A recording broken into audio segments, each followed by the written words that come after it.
ഇന്നേ വരെ എന്റെ മുടിയിൽ യാതൊരുവിധ കെമിക്കൽ ട്രീറ്റ്മെന്റും ഞാൻ ചെയ്തിട്ടില്ല. അപ്പോൾ ഇന്ന് ആദ്യമായിട്ട് ഞാൻ സ്പാ ചെയ്യാനായിട്ട് പോവുകയാണ്. ഫസ്റ്റ് സ്പാ എക്സ്പീരിയൻസ് ആണ് കേട്ടോ ഞാൻ നിങ്ങളോട് ഷെയർ ചെയ്യുന്നത്. കാരണം നല്ല രീതിക്ക് എന്റെ തലയിൽ കൂടിയിട്ടുണ്ടായിരുന്നു. ഹോം റെമഡീസ് പലതും ഞാൻ ട്രൈ ചെയ്ത് നോക്കിയിട്ട് ഒരു രക്ഷയില്ല.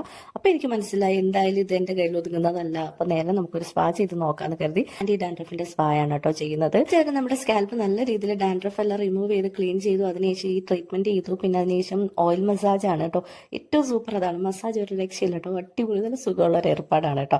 അപ്പൊ എനിക്കത് ഭയങ്കരമായിട്ട് ഇഷ്ടപ്പെട്ടു. അങ്ങനെ നല്ല രീതിയിലൊരു മസാജ് ഒക്കെ കിട്ടി. അതിനുശേഷം നമുക്ക് അടുത്തത് സ്റ്റീം ആയിരുന്നു. നെക്സ്റ്റ് നമ്മുടെ സ്കാൽപ്പ് ഒക്കെ സ്ക്രബ് ചെയ്യായിരുന്നു. അതിനുശേഷം നല്ല രീതിയിലൊരു മസാജ് ഒക്കെ കിട്ടി. അങ്ങനെ നമ്മുടെ മൈൻഡൊക്കെ അത്യാവശ്യം നല്ല രീതിയിൽ കൂളായിരിക്കുന്ന സമയത്ത് നമ്മുടെ ബോഡിയും കൂടി കൂളാക്കാനായിട്ട് നമുക്ക് ബ്ലൂബെറിയുടെ അവൽ മിൽക്ക് വന്നിട്ടുണ്ടായിരുന്നു. അങ്ങനെ ഞാനത് കഴിച്ചു.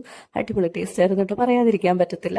അങ്ങനെ ഞാനതൊക്കെ കഴിച്ചിട്ട് കുറച്ച് നേരം ഒന്ന് റെസ്റ്റ് എടുത്തു. അത്യാവശ്യം നല്ല രീതിയിൽ തന്നെ നല്ലൊരു സുഖമുണ്ട് കേട്ടോ. അപ്പൊ ഹെയർ വാഷും കൂടി കഴിഞ്ഞപ്പോൾ അടിപൊളിയായിട്ടുണ്ട്. ഇനിയാണ് നമുക്ക് സ്പാ ക്രീം അപ്ലൈ ചെയ്യുന്നത്.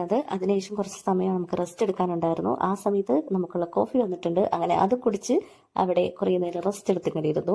ഇനി നെക്സ്റ്റ് നമുക്കൊരു ഹെയർ വാഷും കൂടി ഉണ്ട്. അതിനുശേഷം നമ്മുടെ മുടിയൊക്കെ നന്നായിട്ട് ഡ്രൈ ചെയ്തു. അങ്ങനെ സെറ്റ് ആക്കി തന്നു. ഞാൻ വന്ന സമയത്ത് എന്റെ സ്കാൽപ്പും ഇപ്പോഴത്തെ തമ്മിൽ അടിപൊളി ഡിഫറൻസ് ആണ്. എനിക്ക് ഭയങ്കരമായിട്ട് ഇഷ്ടപ്പെട്ടു. ഭയങ്കര ഹെയറൊക്കെ എന്താ പറയാ നല്ല ലൈറ്റ് വെയിറ്റ് ആയാലും ഇതുവരെ എന്നെ പോലെ സ്പായോ മറ്റു കാര്യങ്ങളോ ഒന്നും ഹെയറിൽ ട്രീറ്റ്മെന്റ് നടത്തിയിട്ടില്ലാത്തവർ തീർച്ചയായിട്ടും ഒരു സ്പാ ഒക്കെ ചെയ്ത് നോക്കട്ടോ. ഹെയർ സ്പാ ചെയ്തത് നമ്മുടെ ഇടക്കരയിലുള്ള ജിജീസ് ഹൈനസ് എന്നുള്ള ബ്യൂട്ടി സലൂണിലാണ്. അപ്പൊ എനിക്ക് ഈ ട്രീറ്റ്മെന്റ് എല്ലാം ചെയ്തത് ശ്രീ ആയിരുന്നു, അവിടുത്തെ സ്റ്റാഫ്. അപ്പൊ എനിക്ക് ഭയങ്കരമായിട്ട് ഇഷ്ടപ്പെട്ടു. അടിപൊളിയായിരുന്നു. ആൾക്ക് മുഖം കാണിക്കാൻ താല്പര്യമില്ലാത്തത് കൊണ്ടാട്ടോ കാണിക്കാത്തത്. അടിപൊളി ഒരു കസ്റ്റമർ സർവീസ് കിട്ടുന്ന അടിപൊളി ഒരു ബ്യൂട്ടി സലൂൺ അപ്പൊ നമ്മുടെ ഇടക്കരയിലും ഉണ്ട്.